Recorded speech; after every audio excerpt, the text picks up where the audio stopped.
हाय दोस्तों, स्वागत है आपका मेरे यूट्यूब चैनल बीके उज्जैन में। तो कैसे हैं आप लोग?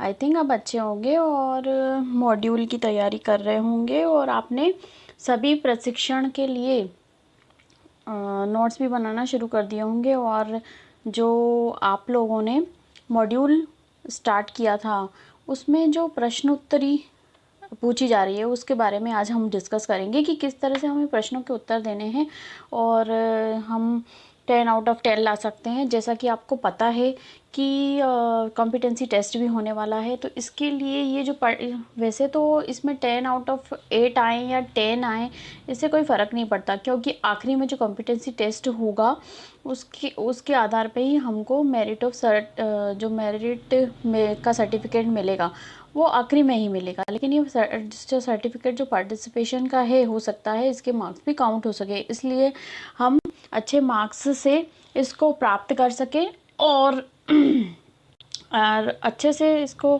क्लियर कर सके, इसलिए मैं प्रश्न उत्तरी दे रही हूँ। और इसके शॉर्ट में आपको चीज़ें भी बताऊंगी कि किस तरह से आपको प्रश्न सॉल्व करना चाहिए। तो अगर आप 10 आउट ऑफ 10 लाना चाहते हैं तो मेरे साथ शुरू हो जाइए। और अगर आप विस्तृत वीडियो देखना चाहते हैं तो मुझे कमेंट ज़रूर करिएगा कि ताकि मैं इसका विस्तृत वीडियो भी बना सकूं और शॉर्ट समरी बना के दे दूँगी ताकि आप उसको नोट्स में लिख सकें। ठीक है, तो चलो शुरू करते हैं मेरा वीडियो। तो जो मेरा आज का वीडियो है वो प्रश्नोत्तरी पे है, इसलिए मैं पहले दीक्षा ऐप को क्लिक कर लेती हूँ। जैसे कि आपको मेरा दीक्षा ऐप दिख रहा होगा, इस पर क्लिक कर लीजिए। ठीक है, वगैरह अगर लगा के मैंने बता दिया। अब इस दीक्षा ऐप पे क्लिक करने के बाद आपको पता ही है लॉगिन की प्रोसेस किस तरह से करना है। लॉगिन मैं पहले ही बता चुकी हूँ। मेरा अगर पहला वीडियो नहीं देखा है तो आप मेरे डिस्क्रिप्शन में बॉक्स में जाकर मेरा पहला वीडियो देख सकते हैं कि लॉगिन कैसे करना है। तो जैसे ही आपने लॉगिन किया प्रोफाइल में जाके, तो आपका नाम और पद और सभी चीज़ें दिखाने लग जाएगा। और ये प्रोसेसिंग कर रहा है। जैसे कि मैंने प्रोफाइल नाम के ऑप्शन पे क्लिक कर दिया है, जैसे ठीक है, ये प्रोफाइल नाम के ऑप्शन पे क्लिक कर दिया है, तो इस तरह से कि मेरा नाम और ये पद और ये स्टेट सब दिखाने लग गया कि मैं किस स्टेट की हूँ। हाँ, ये मैं बता दूँ कि ये सभी जो स्टेट वाले हैं सभी में इस तरह से जो कोर्सेस है सभी में निष्ठा कोर्सेस प्रारंभ हो गए हैं और इसी तरह से प्रश्नोत्तरी होगी। तो आप सभी स्टेट के लोग देख सकते हैं मेरा वीडियो। ठीक है, जैसे कि आप देख रहे हैं कि आप पहले से ही लॉगिन होंगे, तो इस तरह से जो आपका स्टेट वगैरह और आपका नाम दिखा रहा है ना। तो इस पे हम देख सकते हैं कि हम लॉगिन हैं। अब इसके बाद हमें क्या प्रोसेस करनी है कि हमको पता है कि हम कोर्स नाम के ऑप्शन में जाएंगे और कोर्स नाम के ऑप्शन में जाकर मेरे राज्य के कोर्स के सभी देखें बटन पर क्लिक कर देंगे। ठीक है, सिंपल, मैंने सभी देखे बटन पर क्लिक कर दिया। जैसे ही मैं सभी देखें बटन पर क्लिक करती हूँ तो सबसे ऊपर में ही मेरे निष्ठा के कोर्सेज दिखा रहा होता है। अगर नहीं दिखाए तो आप और दिखाएं में जाके नीचे जाके ये जो हाँ, नीले कलर का बटन है और दिखाएं में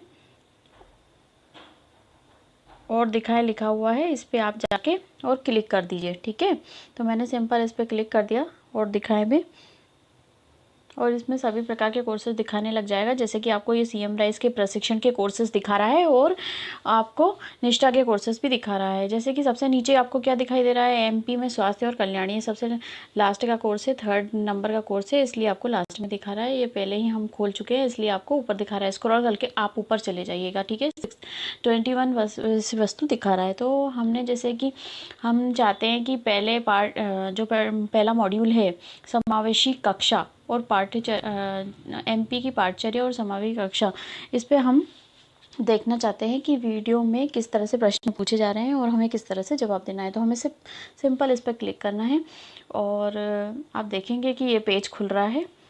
ठीक है, देखिए ये पेज खुल चुका है। और जी, ये जो मॉड्यूल है हमें कैसे पता चलेगा कि हमारा मॉड्यूल कंप्लीट हो गया?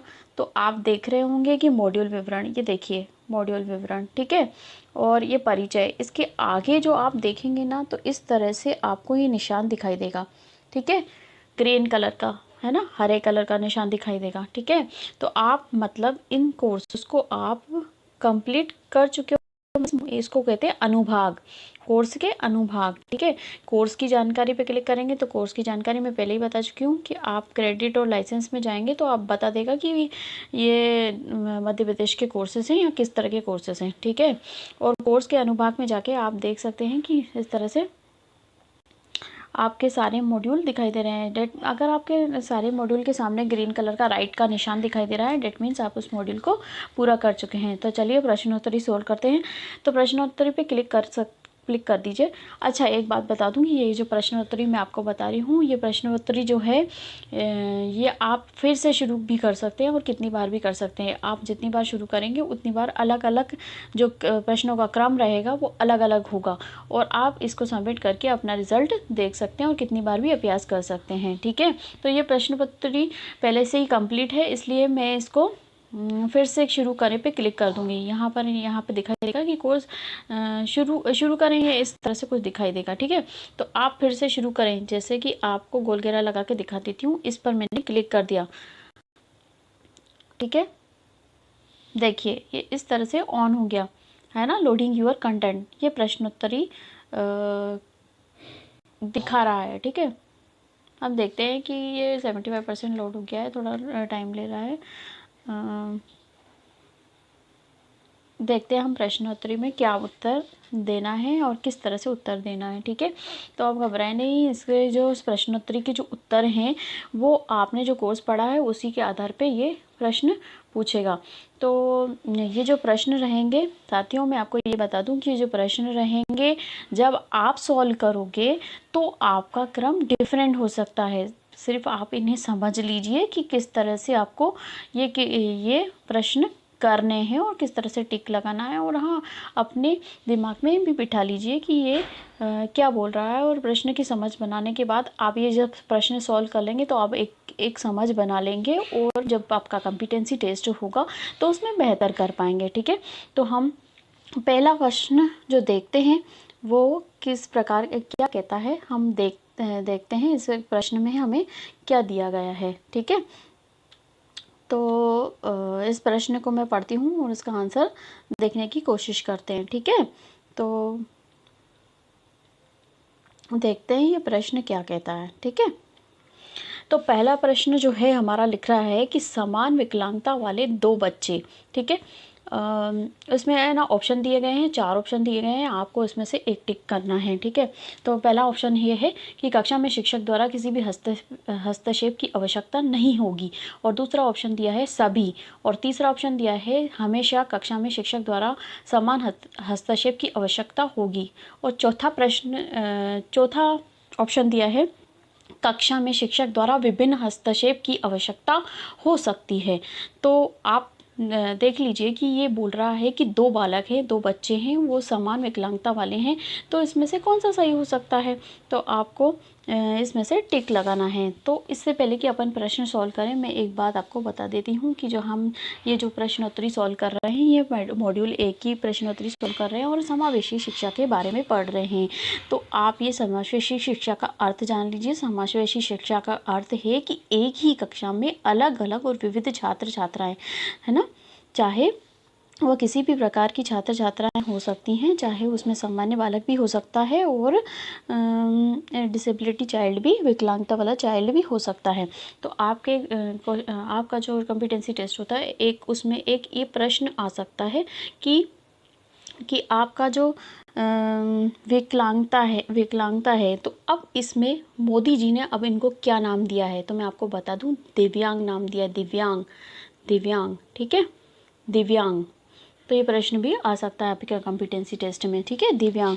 और दूसरा आपसे ये प्रश्न भी पूछा जा सकता है कि समावेशी शिक्षा क्या होती है। समावेशी शिक्षा होती है कि शिक्षा सभी पृष्ठभूमि के छात्र को सीखने और बढ़ने की अनुमति देती है। ठीक है ना, और ये सभी के लाभ के लिए होती है, चाहे इसमें नॉर्मल चाइल्ड भी हो सकता है या स्पेशल कैटेगरी का चाइल्ड भी हो सकता है, जिसे आपने CWSN भी बोलते हैं। CWSN का भी फुल फॉर्म पूछा जा सकता है। CWSN का फुल फॉर्म होता है कि, मैं आपको इम्पॉर्टेंट क्वेश्चन बताती जाती हूँ, चिल्ड्रन विथ स्पेशल नीड, ये फुल फॉर्म बहुत ही ज़्यादा पूछे जाते हैं। ठीक है ना, चिल्ड्रन विथ स्पेशल नीड। ठीक है, आगे बढ़ते हैं।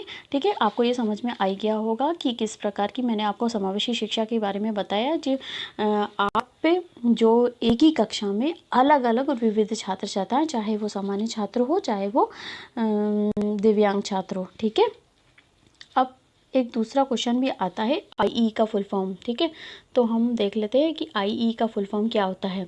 आईई का फुल फॉर्म होता है इंक्लूसिव एजुकेशन। ठीक है, ये भी आपसे पूछा जा सकता है इंक्लूसिव एजुकेशन। लेकिन जो आपके जो 10 क्वेश्चन दिए गए हैं, अभी जो पार्टिसिपेशन सर्टिफिकेट ऑफ पार्टिसिपेशन मिलेगा उसमें आपसे ये पहला प्रश्न दिया गया है। तो मैंने आपको एक इंट्रोडक्शन बताया कि समावेशी शिक्षा क्या होती है और इसके आधार पे हम इस क्वेश्चन को सॉल्व करते हैं। ठीक है, तो चलिए सॉल्व करते हैं। और हाँ, एक बात ध्यान रखिएगा, जो समावेशी शिक्षा होती है उसमें जो स्पेशल चाइल्ड होता है और जो सामान्य बालक होता है उसमें स्कूल, क्लासरूम, टीचर, सिलेबस सभी के लिए सेम रहता है ना। सारी फैसिलिटी जो होती है सभी बच्चों के लिए अवेलेबल होती है।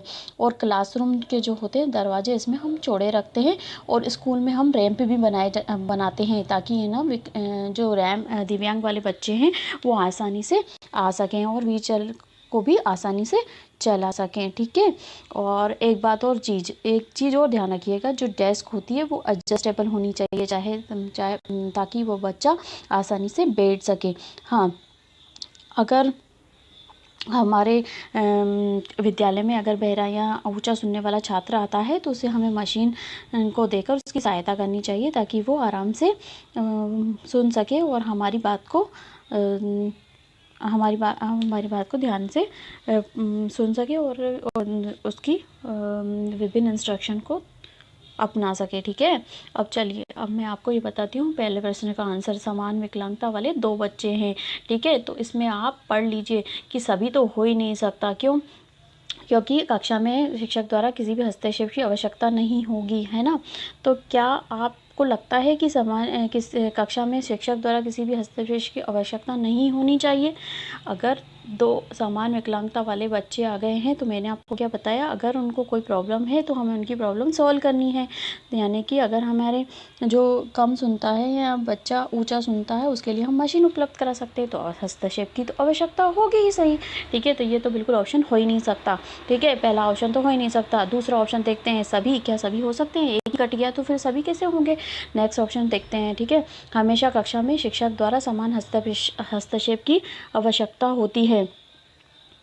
ठीक है, ये थर्ड वाला ऑप्शन। ठीक है, और फोर्थ वाला ऑप्शन कहता है कक्षा में शिक्षक द्वारा विभिन्न हस्तक्षेप की आवश्यकता हो सकती है। तो हमको क्या सही लग रहा है इसमें, है ना? समान हस्तक्षेप की तो आवश्यकता नहीं होती क्योंकि सभी की आवश्यकता अलग अलग होती है। तो हमारा आंसर क्या हो गया? हमारा आंसर हो गया फोर्थ। ठीक है, ठीक है, ये वाला फोर्थ। तो मैंने लगा दिया टिक इस पे, है ना। अब नेक्स्ट पे चलते हैं। जैसे कि आप देख रहे होंगे कि एरो बटन लगा हुआ है, ये देखिए एरो बटन, हम इस पे क्लिक कर देंगे और हम नेक्स्ट क्वेश्चन पे पहुंच जाएंगे। पहला क्वेश्चन हमारा सॉल्व हो चुका है, तो चलिए नेक्स्ट क्वेश्चन पे चलते हैं। देखिए नेक्स्ट क्वेश्चन बोलता है कि निम्नलिखित में से राष्ट्रीय पाठ्यचर्या की रूपरेखा के लिए कौन सा वाक्य सही है। ठीक है, तो देखते हैं पहला ऑप्शन क्या कहता है, सभी, है ना। पहले 3 ऑप्शन तो पढ़ ले तभी तो सही बी पे लगाएंगे आंसर। ठीक है, तो अब देखते हैं नेक्स्ट ऑप्शन क्या कहता है। आपको ये तो पता ही होगा कि पाठ्यचर्या क्या होती है। ठीक है, तो देखते हैं दूसरा ऑप्शन क्या कहता है। ये पाठ्यक्रम और पाठ्य पुस्तकों में शामिल की जाने वाली सामग्री पर मार्गदर्शन प्रदान करता है। ठीक, अब देखते हैं तीसरा ऑप्शन, NCERT को NCF विकसित करने के लिए आदेश दिया गया है। ठीक है, और फोर्थ ऑप्शन कहता है ये शिक्षा पर राष्ट्रीय नीति में उल्लेखित दृष्टि के अनुरूप शैक्षिक उद्देश्य प्रदान करता है। तो आपको क्या लगता है जो सेकंड ऑप्शन हमने पढ़ा वो सही था? मतलब हम पाठ्यक्रम जो हमारी जो पाठ्य पुस्तकें रहती हैं उसमें सामग्री तो रहती है ना। तो ये दूसरा ऑप्शन तो सही है ना, ये दूसरा ऑप्शन सही है। और थर्ड ऑप्शन देखते हैं, NCERT को विकसित करने के लिए आदेश दिया गया है। हाँ, NCERT की पुस्तकें तो हम पढ़ रहे हैं। ठीक है, और थर्ड ऑप्शन क्या कहता है, राष्ट्रीय नीति में उल्लेखित दृष्टि के अनुरूप शैक्षिक उद्देश्य प्रदान करता है। बिल्कुल, हमारे एक शैक्षिक उद्देश्य होते हैं। हमारे जब हम पहला चैप्टर ही पढ़ते हैं या शुरू में बुक के आगे ही लिखा रहता है शैक्षिक उद्देश्य। ठीक है ना, चलिए, तो इसका आंसर क्या हो गया? सभी। ठीक है, तो हम सभी पे ऑप्शन पे क्लिक लगा देते हैं और नेक्स्ट बटन पे क्लिक कर देते हैं। देखिए ये वाला नेक्स्ट बटन, इस पे क्लिक कर देते हैं। ठीक है, नेक्स्ट क्वेश्चन क्या कहता है, देखिए निम्नलिखित में से कौन सा कथन पाठ्यक्रम के लिए मान्य नहीं है? ठीक है, अब जो दूसरा ऑप्शन आ रहा है वो भी पाठ्यक्रम के लिए ही बता रहा है, लेकिन हमसे इसमें क्या पूछा गया है कि पाठ्यक्रम के लिए मान्य नहीं है। तो अब अपन ऑप्शन पढ़ते हैं। ठीक है, पहला ऑप्शन क्या कहता है? ये राष्ट्रीय पाठ्यचर्या की रूपरेखा से विकसित होता है ना। और दूसरा ऑप्शन ये कहता है, क्या आपको लगता है पहला ऑप्शन सही है? राष्ट्रीय पाठ्यचर्या की रूपरेखा से विकसित होता है। हाँ भाई, हमको बताया गया है ना कि कि क्या रूपरेखा होनी चाहिए या कुछ भी। ठीक है, तो ये ऑप्शन सही है। ठीक है, दूसरा, यह भारत में विभिन्न स्तरों पर शिक्षा के लिए दृष्टि प्रदान करता है ना। तो क्या अब अभी इसको रखते हैं अपने मन में। ठीक है, अभी थर्ड वाला पढ़ते हैं पहले। तो इसमें पाठ्यक्रम, पाठ्यपुस्तकों, शिक्षा शास्त्र और मूल्यांकन विधियों को शामिल किया गया है। क्या ऑप्शन सही क्या सही है? हाँ भाई, शिक्षा शास्त्र है, मूल्यांकन विधि भी होती है, बहुत सारी गतिविधियाँ इसमें शामिल की गई हैं भाई, एक्टिविटी होती है, पहेलियाँ होती हैं, सब कुछ शामिल किया गया है इसके पाठ्यपुस्तक में। ठीक है, तो ये थर्ड ऑप्शन भी सही है। ठीक है, अब फोर्थ ऑप्शन देखते हैं। यह स्कूलों में शिक्षा के उद्देश्य को लागू करने के लिए डिजाइन की गई नियोजित गतिविधियों का एक समूह है। क्या आपको लगता है कि शिक्षा के उद्देश्य को लागू करने के लिए जाएंगे गतिविधियों का एक समूह है? बिल्कुल एक समूह है यार। इतने सारे चीज़ें दी रहती है एनसीईआरटी के बुकों में कि बच्चा आसानी से सभी परिवेश की वातावरण के हिसाब से अपने सभी बड़ों से पूछकर और अपनी पहेलियों को सोच करके समझ सकता है। ठीक है ना, तो अब हमारा कौन सा गलत हो गया? ये आंसर गलत हो गया। ये भारत में विभिन्न स्तरों पर शिक्षा के लिए दृष्टि प्रदान करता है। ठीक है, तो ये ऑप्शन दृष्टि किस प्रकार की दृष्टि प्रदान कर रहा है यार? ये तो गलत ही हो गया ना, है ना। तो ये इस सेकंड ऑप्शन को क्लिक कर देंगे, नेक्स्ट बटन को दबा देंगे। अब बोल रहा है समावेशी शिक्षा को बढ़ावा देने के लिए निम्नलिखित में से कौन सा महत्वपूर्ण नहीं है? तो महत्वपूर्ण नहीं है, इस बात का ध्यान रखिए कि महत्वपूर्ण नहीं है पूछा है नहीं पूछा है ना। तो जो सभी सही हैं पहले हम उसको टिक लगा लेते हैं। ठीक है, तो आपको क्या लगता है कि सभी होगा? सभी सॉल्व करने से पहले हम ये तो देख लें कि पहले जो हमारा सही आंसर है उसको तो देख लें, है ना। तीनों ऑप्शन को पहले पढ़ लेते हैं, उसके बाद हम इसको सभी को लगाने की कोशिश करेंगे। ठीक है, तो देखते हैं कि सेकंड ऑप्शन क्या कहता है।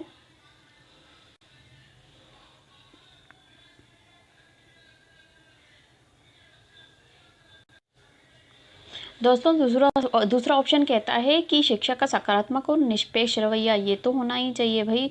सकारात्मक रवैया नहीं होगा, पॉजिटिव एटीट्यूड नहीं होगा तो बच्चों को वो पॉजिटिव एटीट्यूड कैसे सिखाएगा, है ना। थर्ड वाला ऑप्शन कहता है कि शिक्षा का विश्वास कि सभी बच्चे एक साथ सीख सकते हैं। और भाई विश्वास तो होना ही चाहिए, विश्वास नहीं होगा तो बच्चों को क्या सिखाएगा? विश्वास ही तो बहुत बड़ी चीज़ है जो आगे तक ले जाती है, और विश्वास से ही दुनिया टिकी है ना। तो आप फोर्थ ऑप्शन देखते हैं। फोर्थ ऑप्शन क्या कहता है? शिक्षक की सामाजिक आर्थिक स्थिति। अरे भाई, इससे समावेशी शिक्षकों को क्या बढ़ावा मिल सकता है? तो यही ऑप्शन सही हो गया हमारा। ठीक है, तो इस ऑप्शन को क्लिक करके आगे बढ़ जाइए। अब नेक्स्ट क्वेश्चन देखिए। ठीक है, बच्चों को निःशुल्क और अनिवार्य शिक्षा का अधिकार अधिनियम कब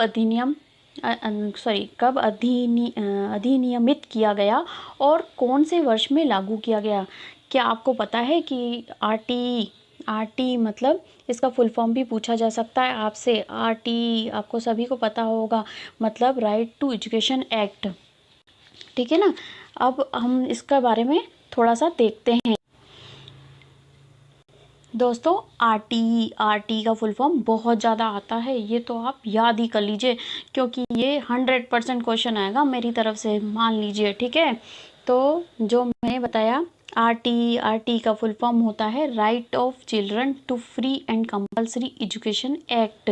ठीक है, तो फ्री और कंपलसरी क्यों बोला जाता है? क्योंकि मुफ्त और अनिवार्य शिक्षा बच्चों को देने की बात इसमें कही गई है। तो आरटी एक्ट अगर आपसे पूछा जाए कि इसका रूल कब बना था, मतलब अधिनियम कब बना था, तो इसका रूल तो बन गया था आपको पता होगा कि रूल बन गया, लागू कब हुआ था और रूल कब बना था, दो चीज़ें पूछी जा सकती हैं। ठीक है, राइट टू एजुकेशन एक्ट जो था, जो आरटीई एक्ट था, वो उसका अधिनियम या रूल कब बना था?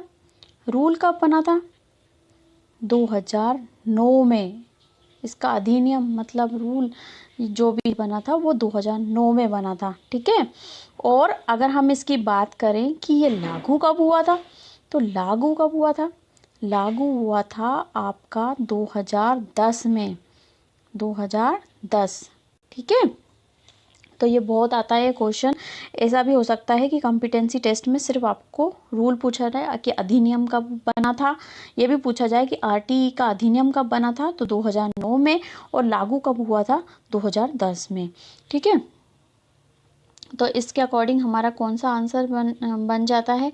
देखिए, जो पहला क्वेश्चन, पहला जो है वर्ष 2009 में अधिनियम पारित किया गया और अप्रैल 2010 से लागू किया गया, है ना। तो हमारा जो पहला आंसर है वही ठीक लग रहा है। इसके अलावा आप दूसरे ऑप्शन भी पढ़ लीजिए कि क्या लिखा हुआ है। ठीक है, ये जो ऑप्शन है ये भी ऊपर नीचे हो सकते हैं, इस बात का ध्यान रखिएगा। इसलिए जो मैं बता रही हूँ आपको, आप इसको अच्छे से समझ लीजिए, दिमाग में बिठा लीजिए। आप फिर से रिप्ले करेंगे तो ये ऑप्शन भी बदल सकते हैं और ये क्वेश्चन भी बदल सकता है। क्वेश्चन अगर नहीं दिख रहा हो तो ये जो बटन है ये दिख रहा है आपको, इस तरह से, है ना, इस तरह से इसको आप क्लिक कर दीजिए, क्लिक कर दीजिए और देख लीजिए, है ना, क्या लिखा हुआ है। बच्चों में निःशुल्क और अनिवार्य शिक्षा का अधिनियम टी अधिनियम कब अधिनियमित किया गया और कौन से वर्ष में लागू किया गया। ठीक है, तो इस तरह से आप अपना आंसर लगा सकते हैं। ठीक है, तो मैंने पहला वाला आंसर लगा दिया और नेक्स्ट बटन को दबा दिया। ठीक है, तो हाँ, एक चीज़ और ध्यान रखिए, मैं आपको एक और क्वेश्चन बता देती हूँ जो बहुत ही ज़्यादा आता है और बहुत ही ज़्यादा पूछा जा सकता है। जैसे कि हमारा संविधान, आपको सबको मालूम होगा, जो हमारा संविधान है उस संविधान में जो हमारे राइट टू एजुकेशन, संविधान में हमारे जो राइट टू एजुकेशन है, शिक्षा का अधिकार है, वो कौन से आर्टिकल में है, वो कौन सा अनुच्छेद है जिसमें शिक्षा के अधिकार का जिक्र किया गया है। मतलब आपसे कौन सा आर्टिकल या अनुच्छेद में ये है, ये पूछा जाएगा। बहुत ही ज़्यादा इम्पोर्टेंट है ये क्वेश्चन। इसमें आता है आर्टिकल 21A। ठीक है, तो मैंने आपको ये बताया, जो भी हमारा संविधान है उसमें जो राइट टू एजुकेशन एक्ट, जो ये भी जो आरटीई एक्ट बना है, वो कौन से अनुच्छेद में है ये पूछा जाएगा। कौन से आर्टिकल या अनुच्छेद में है, अनुच्छेद मतलब आर्टिकल इंग्लिश में बोलते हैं। इसका जिक्र कहाँ किया गया है? शिक्षा के अधिकार का जिक्र आर्टिकल 21A में किया गया है। ठीक है, ये बहुत ही इंपॉर्टेंट क्वेश्चन था जिसको मैंने आपको बता दिया। हाँ, एक चीज़ और, जो आरटीई एक्ट है वो जो 1 अप्रैल, इसमें मंथ भी पूछा जा सकता है। ठीक है ना, ये जो पिछला क्वेश्चन है ना, हम पिछले क्वेश्चन पे वापस जा सकते हैं। क्यों? क्योंकि अभी हमने सबमिट थोड़ी किया है, हम वापस चेंज कर सकते हैं ऑप्शन, है ना। अगर हमारा कुछ गलत हो गया है ना, तो हम ये जो प्रीवियस बटन है ना, इसको क्लिक करके वापस भी जा सकते हैं। ठीक है, अगर वापस चली गई, अब मैं वापस इस पर क्लिक करके आगे जा सकती हूँ। तो ठीक है, समझ में आया आपको कि आर्टिकल 21A में शिक्षा अनुच्छेद में इसमें हमारा जिक्र किया गया है, हमारे संविधान जो बना है। ठीक है, और हाँ, इसमें हम बताएंगे कि जो हमारा जो शिक्षा का अधिकार अधिनियम था वो लागू कब हुआ था? 1 अप्रैल याद रखना, अप्रैल 2010 में लागू हुआ था। ठीक है, अब नेक्स्ट क्वेश्चन पे आ जाते हैं। ठीक है, हाँ, जो नेक्स्ट क्वेश्चन है वो क्या कहता है। हाँ, और ये जो एक चीज़ और मैं बता देती हूँ यार, ये बहुत इम्पोर्टेंट क्वेश्चन है। अब हम वापस बैक में चले जाते हैं। एक चीज़ और बता देते हैं कि जो एज है, मतलब एज भी पूछ सकता है कि जो नॉर्मल चाइल्ड है उसकी एज क्या हो सकती है।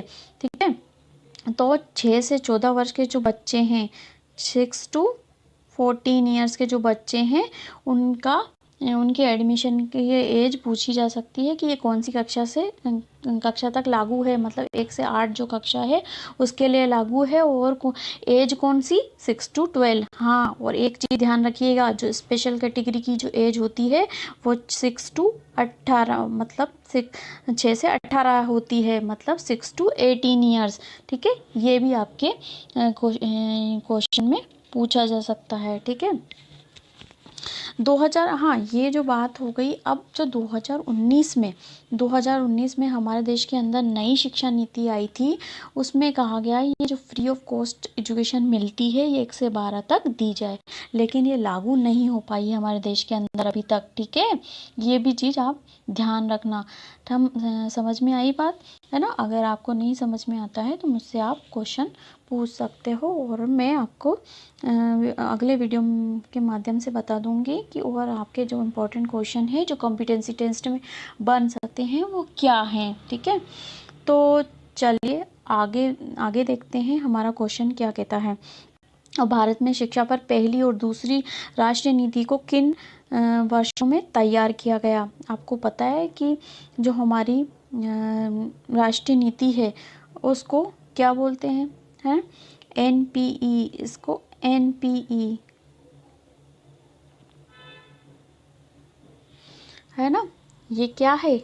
ये पॉलिसी है एक तरह से। ठीक है, जो हमारी राष्ट्रीय शिक्षा नीति की पॉलिसी है। ठीक है, इसका फुल आप ज़्यादा ध्यान, ये राष्ट्रीय शिक्षा नीति है, और इसको जो राष्ट्रीय शिक्षा नीति को इंग्लिश में क्या बोलते हैं ये ज़रूर याद रखिएगा, है ना। इसका फुल फॉर्म भी आपसे पूछा जा सकता है, ये बहुत ही ज़्यादा इम्पॉर्टेंट भी है।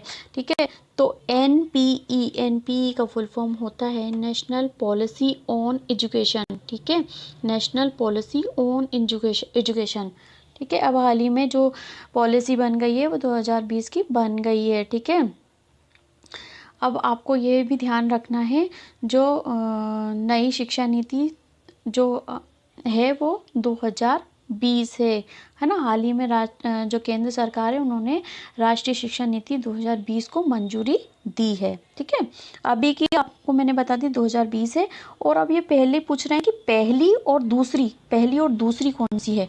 ठीक है, तो आप बताइए, पढ़िए इस ऑप्शन को कि पहली और दूसरी कौन सी है। तो आपको पता ही होगा, जो पहली पॉलिसी थी वो बनाई गई थी 1968 में। ये बहुत ही इम्पोर्टेंट है। एनपीई जो नेशनल पॉलिसी है, राष्ट्रीय नीति है, वो नीति कब बनाई थी? पहली वाली 1968 में, याद कर लीजिए। ठीक है, और दूसरी कब बनाई थी? 1986 में, 1986 में। ठीक है, तो हमने इसको टिक लगा दिया, हमको जैसा दिख रहा है कि दूसरे नाम के ऑप्शन पे क्लिक कर दिया। ठीक है, अब हम देखते हैं कि दूसरा ऑप्शन क्या कहता है। ठीक है, अब ये क्या कहता है? देखिए, ये समावेशी शिक्षा की बात फिर से आ गई। मैंने आपको जैसे समझा दिया था कि समावेशी शिक्षा क्या होती है। इसमें बार बार इसी तरह से कई प्रकार के प्रश्न पूछे जाएंगे जो एक ही प्रकार के दिखाई देंगे, आप सॉल्व कर लेंगे, कोई ज़्यादा डिफिकल्ट नहीं है। पहला प्रश्न क्या कहता है? राम दृष्टिबाधित छात्र है, निम्नलिखित में से कौन सा उसके लिए अभिविन्यास और गतिशीलता प्रशिक्षण के लिए सबसे उपयोगी होगा? चलिए, तो इसमें हमको पता चल गया कि जो राम है वो दृष्टिबाधित छात्र है, यानी कि वो देख नहीं पाएगा। दृष्टिबाधित मतलब देख नहीं पाता है, तो उसके लिए हम किस तरह के गतिशील प्रशिक्षण दे सकते हैं और अभी विन्यास कर सकते हैं, उपयोगी होगा। तो पहला ऑप्शन क्या कहता है? सीखने की गतिविधि का मौखिक विवरण। फिर दूसरा ऑप्शन कहता है ऑडियो क्लिप्स। ठीक है, और तीसरा ऑप्शन क्या कहता है कि नोटबंदी के लिए स्लेट और स्टाइलस। ठीक है, और चौथा ऑप्शन क्या कहता है? स्कूल भवन के स्पर्श नक्शे। ठीक है, तो इसका ऑप्शन का मतलब क्या हो जाएगा? इस ऑप्शन का आंसर क्या हो जाएगा? फोर्थ वाला। ठीक है, अब नेक्स्ट वाले में चल देते हैं। नेक्स्ट क्या कहता है? ठीक है, नेक्स्ट वाला क्या कहता है इसके बारे में भी डिस्कस कर लेते हैं। ठीक है, चलिए देखते हैं नेक्स्ट क्वेश्चन क्या कहता है। एनपीई 2020, अभी मैंने क्या बताई, जो राष्ट्रीय शिक्षा नीति है, जो 2020 की शिक्षा नीति है, वो लेटेस्ट शिक्षा नीति है, जो स्कूली शिक्षा के मौजूदा 10+2 डिजाइन किस में बदलने का प्रस्ताव देता है। ठीक है, तो इन्होंने क्या किया कि अब नई शिक्षा नीति के अनुसार जो हमको हमको याद रखना है कि वो किस में हमको बदलने का प्रस्ताव दिया है। इस क्वेश्चन का जवाब हम दे सकते हैं कि जो 5+3, ये जो फोर्थ ऑप्शन है 5+3+3+4 इस पद्धति में बदलने का प्रस्ताव देता है। मतलब हमको मालूम है, ये आप पढ़ेंगे ना, ये जो नई शिक्षा नीति आई है ना, ये इसके बारे में बहुत सारी चीज़ें दी हैं। इसमें वीडियो में अगर मैं बताऊंगी तो ये बहुत बड़ा हो जाएगा वीडियो, ठीक है। तो अगर आप जानना चाहते हैं कि इससे रिलेटेड और भी चीज़ें जानना चाहते हैं तो आप मुझे कमेंट बॉक्स में कमेंट कर दीजिएगा, मैं नया वीडियो इसके लिए बना दूँगी, ठीक है। तो जो 5+3+4 में है, मैं आपको एक चीज़ बता दूँ, जो 5 है मतलब 5 साल का जो 5 साल का फाउंडेशन एजुकेशन है वो दिया जाएगा, 3 साल का प्री दिया जाएगा और 3 साल का मिडिल होगा और 4 साल का सेकेंडरी लेवल पर स्कूलिंग कराई जाएगी, ठीक है। इस तरह से ये जो कोर्स होगा वो कराया जाएगा, है ना। मैं विस्तृत जानकारी और आपको दूसरे वीडियो के माध्यम से प्रोवाइड करा दूंगी, ठीक है। तो चलिए अब हम नेक्स्ट क्वेश्चन पे बढ़ते हैं ताकि हम नेक्स्ट क्वेश्चन को सॉल्व कर सकें और आगे बढ़ सकें, ठीक है। अब ये पूछ रहा है, इन सभी को छोड़कर यूडीएल सिद्धांत है। साथियों ये भी बहुत बड़ा टॉपिक है ना। इसका हम तो सबसे पहले इसकी फुल फॉर्म समझ लेते हैं। फुल फॉर्म क्या होगी? यूनिवर्सल डिज़ाइन फॉर लर्निंग इसकी फुल फॉर्म आ सकती है, ठीक है। आप ये रट लीजिए, है ना, यूनिवर्सल, ठीक है, डिज़ाइन, ठीक, डिज़ाइन, फिर से लिख देती हूँ अब, फॉर, फिर से नहीं है ना, इसके बाद का लिख रही हूँ, है ना, ये लर्निंग, फॉर लर्निंग, ठीक है। तो ये जो यूनिवर्सल डिज़ाइन फॉर लर्निंग इसकी फुल फॉर्म रट लीजिए, ये आ सकता है कॉम्पिटेंसी टेस्ट में, ठीक है। और ये जो सिद्धांत है आप देख रहे होंगे कि क्या है, ये क्या है? Universal design for learning. अरे लर्निंग के लिए ही तो एक सिद्धांत है, लर्निंग के लिए एक आर्किटेक्चर है, एक तरह से क्या कह सकते हैं हम, पाठ्यक्रमों के सिद्धांतों का सेट है, ठीक है, जो पाठ्यक्रम और पाठों को शुरुआती चरणों में डिज़ाइन करने में उपयोग किया जाता है। मतलब हम किस तरह से पाठ्यक्रम और पाठ को किस तरह से डिज़ाइन करें, उस तरह से रिलेटेड एक सिद्धांत बताता है, ठीक है, ताकि जो छात्र हैं ना बड़ी संख्या में इसे प्रभावी और गहराई से सीख सकें, ठीक है। और ज़्यादा जानने की ज़रूरत नहीं है, वैसे तो आपको बताया ही होगा इसमें, ठीक है। तो नेक्स्ट हम देख लेते हैं कि नेक्स्ट क्वेश्चन क्या कहता है। अरे हमने टिक लगाया कि नहीं लगाया? नहीं लगाया, है ना। तो पहले तो हम इसका टिक लगा लेते हैं। अब आप समझ चुके होंगे कि ये क्या है, ठीक है। तो इसका हम टिक लगा लेते हैं। पहले तो हम इसके सभी ऑप्शनों को पढ़ लेते हैं, ठीक है।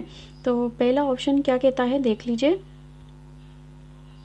पहला ऑप्शन कहता है कि काम करने के कई साधन, ठीक है, और प्रस्तुति के कई साधन, नेक्स्ट ऑप्शन। और थर्ड ऑप्शन कहता है व्यवहार प्रबंधन के कई साधन। और फोर्थ पॉइंट कहता है अभिव्यक्ति के कई साधन। तो हमें याद रखना है जो व्यवहार प्रबंधन है मैनेजमेंट के, ये कई साधन होता है, क्योंकि इसमें हमको पता है एक तरह से पाठ्यक्रम डिज़ाइन किया, इस तरह से पाठ्यक्रम डिज़ाइन किया जा सकता है ताकि छात्र जो है वो गहराई से समझ सके।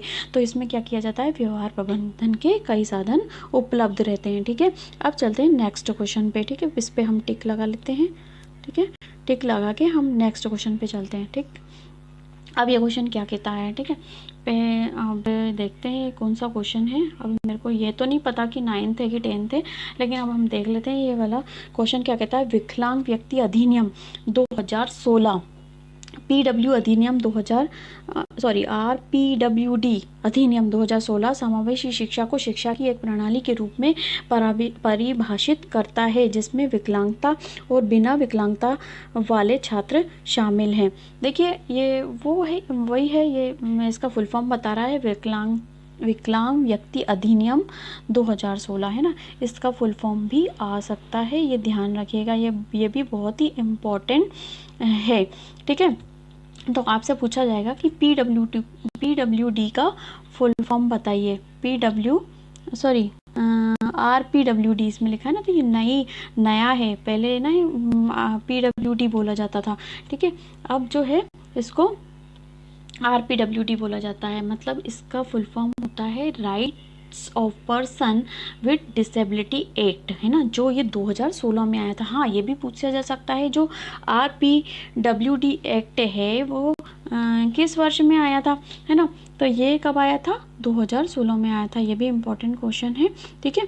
और पहले कौन सा था, PWD था, और अब कौन सा हो गया, RPWD। तो इसका फुल फॉर्म होता है rights of person with disability act 2016, ठीक है।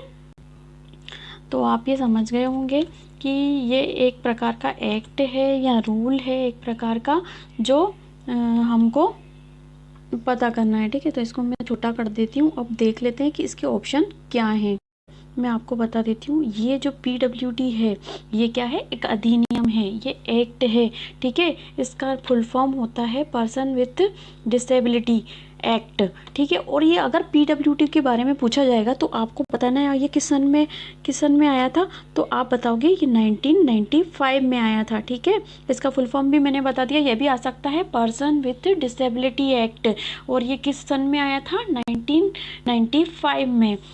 और इसमें क्या था कि हम इसका अगर आगे की बात करें तो ये बोलता है कि equal opportunity, protection of rights and full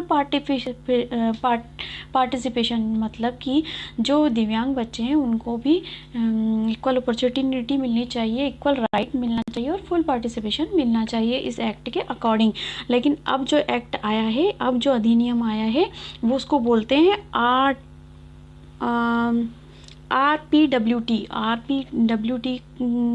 भी आ सकता है, और ये किस सन में होता है, 2016 में आया है, ठीक है। ये भी पूछा जा सकता है। अब इसका फुल फॉर्म क्या होता है, right of person with disability bill 2016, और ये पार्लियामेंट के द्वारा पास किया गया है। और इसमें क्या कहा गया है, इसमें सभी प्रकार की विकलांगता तो थी सही, लेकिन इसमें जो 7 प्रकार की विकलांगता थी उसमें से अब एक विकलांगताओं को 21 कर दिया गया है ना, 21 विकलांगताओं में डिवाइड कर दिया गया है, ठीक है। और ये जो 21 विकलांगता हैं कई प्रकार की होती हैं, ये विस्तार से आप शायद पढ़ ही चुके होंगे। अब मैं ये बताती हूँ, जो ये 21 प्रकार की विकलांगता है इसमें जैसे कि एसिड अटैक होता था ना, उसको भी शामिल किया गया है, बोनापन, पेशी अपविकास, ये जो प्रकार की 3 प्रकार की श्रेणियाँ होती ना, रक्त विकार, थैलेसीमिया, हेमोफीलिया और स्किल सेल रोग, इस प्रकार की विकलांगता को अभी की जो ये एक्ट है इसमें शामिल किया गया है। इसमें फुल फॉर्म बहुत महत्वपूर्ण है, आप ये याद कर लीजिएगा। और हाँ, इसका जो पहले वाला मैंने आपको बताया उसको भी आप याद कर लीजिएगा, ठीक है। तो दोस्तों आप अब इस क्वेश्चन का आंसर बताइए। मैंने आपको बता दिया ये दोनों ही क्या है, रूल हैं, ठीक है, जिसको हम रूल की मदद से हम क्या कर सकते हैं कि हम विकलांगता को इनको परिभाषित किया गया है, एक रूल है जिसको विकलांगता में परिभाषित किया गया है, कितनी प्रकार की विकलांगता हो सकती है पर्सन विद डिसेबिलिटी में, और RPWD में 21 प्रकार की विकलांगताओं को बताया गया है, ठीक है। और ये सन भी पूछा जा सकता है। तो हम देखते हैं इसका आंसर क्या हो सकता है। तो पहला ऑप्शन दिया है कि एक साथ सीखें और शिक्षण और सीखने की प्रणाली उपयुक्त रूप से अनुकूलित है, ठीक है। तो हाँ, बिल्कुल एक साथ सीख सकते हैं, मतलब आपके जो दिव्यांग चाइल्ड हैं और जो नॉर्मल चाइल्ड, मतलब जिनमें कोई विकलांगता नहीं है, ना किसी प्रकार की डिसेबिलिटी है, डिसेबिलिटी मतलब विकलांगता है, तो उनको भी साथ में बिठा के पढ़ाना चाहिए, और जो स्पेशल चाइल्ड है उनको भी साथ में बिठा के पढ़ाना चाहिए। बिल्कुल ये सही ऑप्शन लग रहा है। आगे के ऑप्शन पढ़ते हैं सभी, तो सभी के लिए हमको 2 ऑप्शन और पढ़ने पड़ेंगे। 2 ऑप्शन क्या कहते हैं देखते हैं। एक ही स्कूल में भाग लें लेकिन विकलांगता वाले छात्र अलग कक्षाओं में सीखते हैं, ठीक है।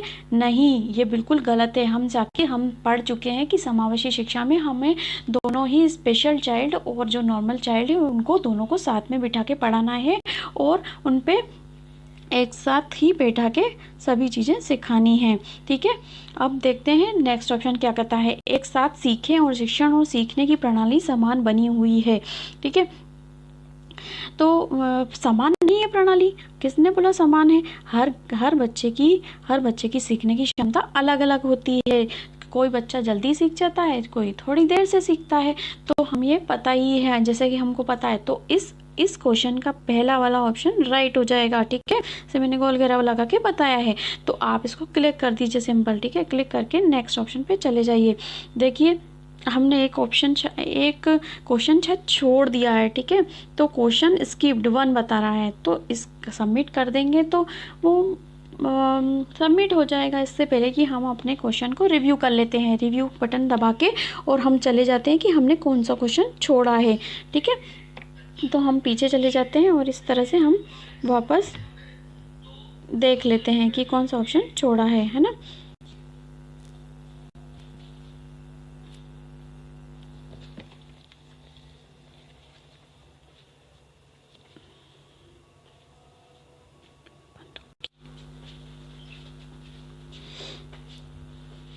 जैसे कि ये है ना, हमने एक क्वेश्चन स्किप कर दिया था। चलिए देखते हैं ना, ये फिर से देख लेते हैं ना। चलाएं पे क्लिक कर दीजिए। जैसे ही चलाएं पे क्लिक कर देंगे फिर वापस हम अपने क्वेश्चन पे पहुंच जाएंगे। ठीक है, तो ये लोड हो रहा है, देखिए थोड़ी देर लग रही है। ये तो मॉड्यूल के बारे में बता रहा है। ठीक है, कि इस मॉड्यूल के लिए अगले 7 या 10 दिनों के भीतर आपको कंप्लीशन प्रमाण पत्र प्राप्त होगा और पोर्टल पर आके मॉड्यूल की प्रगति 100% होने में 24 घंटे का समय लेगा। किसी प्रकार की अकादमिक सहायता के लिए आप जन शिक्षक डाइट फैकल्टी से संपर्क कर सकते हैं। ये साथ ही तकनीक से समस्या आने पर अपने जन शिक्षक या ब्लॉक MIS से या जिला प्रोग्रामर से भी संपर्क कर सकते हैं। ठीक है ना, तो चलिए हम वापस रद्द करें पे क्लिक कर देते हैं। ठीक है, तो वापस हम रिप्ले करके चले जाते हैं। हम वापस देख लेते हैं क्वेश्चन को। हमने तो वैसे पढ़ ही लिया। ठीक है ना, वापस पढ़ लिया। हम तो एक बार और सारे टिक लगा लेते हैं। ठीक है, तो मैं इसको वापस ठीक करके वापस चली जाती हूँ। हो सकता है इसमें कुछ प्रॉब्लम आ गई।